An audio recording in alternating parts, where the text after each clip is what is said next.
प्रिय विद्यार्थियों, आज हम वसंत पाठ्यपुस्तक भाग 2 में से पाठ दादी माँ लेखक शिव प्रसाद सिंह पाठ का सारांश अर्थात सार सुनेंगे। प्रिय विद्यार्थियों, आपने इस पाठ का सारांश ध्यानपूर्वक सुनोगे तो आपको इस पाठ पर आधारित प्रश्नों के उत्तर लिखने में आसानी होगी। पाठ का सार: दादी के स्वर्गवास का पत्र पढ़कर लेखक हैरान अर्थात स्तब्ध रह गया और दादी माँ के जीवन से जुड़ी घटनाएं छलचित्र की भांति उसकी आँखों के सामने आने लगी। अचानक ही लेखक की आँखों के सामने गांव का दृश्य साकार हो उठा। अश्विन के दिन और गांव के चारों ओर पानी ही पानी, हिलोरे लेना, दूर के नाले से बहकर अनेक प्रकार की सड़ी गली घासों व नाना प्रकार की घास के बीजों को बहकर आना, पानी का बदबू मारना, गांव के जलाशयों अर्थात सरोवरों में लड़कों का धमाके से कूदना याद आने लगा।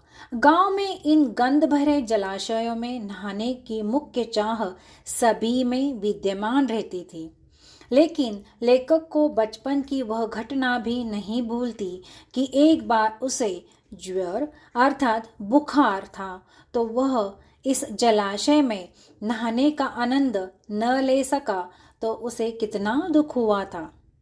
दुबला पतला शरीर, सफ़ेद किनारीहीन धोती पहने, सन जूट से सफ़ेद बाल व उनसे ताजे पानी की बूंदों के टपकने का दृश्य लेखक की आंखों के सामने छा गया। दादी माँ के स्वभाव के बारे में यहाँ पर हम चर्चा करेंगे, सुनेंगे। तो दादी माँ का स्वभाव स्नेहसिक्त भाव।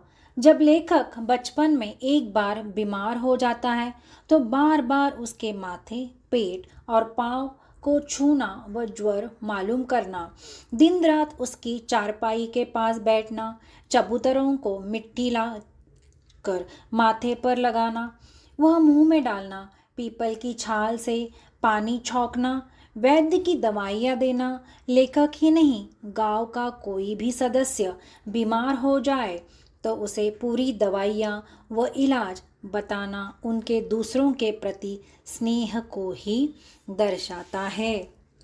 दादी माँ का धनों पर बिगाड़ना व डांटना कि उसका ऋण मतलब कर्जा तुरंत सूद समेत चुकाए। डांटते समय दादी माँ ने उसकी आंसुओं की परवाह न की, आदेशपूर्वक उससे पैसे मांग रही थी। इससे स्पष्ट होता है कि उनकी वाणी में शासन की कठोरता थी। दादी माँ में परोपकार की भावना कूट कूट कर भरी थी। उसका मन किसी के दुख को देखकर मोम की तरह पिघल जाता था। लेखक को एक दिन रामू की चाची धन्नो मिल गई, जो दादी को कोसने की बजाय उसके लिए मंगल कामनाएं कर रही थी। लेखक को इस पर आश्चर्य हुआ, कारण दादी धन्नो के घर उसकी लड़की के विवाह के लिए शुभकामना देने गई। धन्नो के अनुसार दादी ने न केवल उसका सारा कर्जा ऋण माफ किया, बल्कि लड़की की शादी हेतु 10 रुपए का शगुन भी दे आई थी। इससे स्पष्ट होता है कि दादी परोपकारी होने के साथ साथ ऊपर से कठोर लेकिन भीतर अंदर से अत्यंत कोमल स्वभाव की और प्यारी सी थी।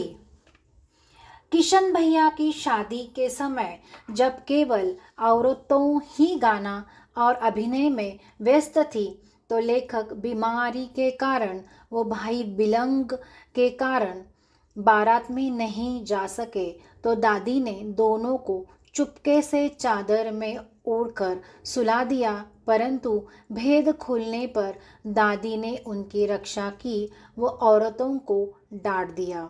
इस प्रकार दादी हंसमुख व सरल स्वभाव के कारण सबकी आदरणीय भी थी। पति के मृत्यु के बाद एक दिन जब दादी ने पुत्र और पोते को घर की गरीबी पर चिंतातुर देखा तो वह तुरंत अपने संदूक से सोने का कंगन निकाल कर ले आई। यह कंगन उसके पति की अंतिम निशानी थी। उसने कहा, यह इस मजबूरी में काम आ सकता है। उस समय लेखक को दादी एक देवी के समान प्रतीत होती है। वैसे तो यह माना जाता था कि दादी माँ कोई काम नहीं करती, लेकिन घर का व बाहर का सभी कार्य दादी माँ के बिना अधूरा रहता था। छोटे बड़े कामों में दादी की उपस्थिति व सलाह अनिवार्य थी। गीली साड़ी में ही दिया जलाकर पूजा करना दर्शाता है कि वह धार्मिक प्रवृत्ति की भी थी। दादी की मृत्यु का पत्र पढ़ते ही लेखक के सामने दादी का चित्र सजीव हो उठा था। वह उनके याद में एकदम सा उदास हो गया है। प्रिय विद्यार्थियों, पाठ का सार सुनने के बाद इस पाठ पर आधारित प्रश्नों के उत्तर लिखने में आपको आसानी होगी।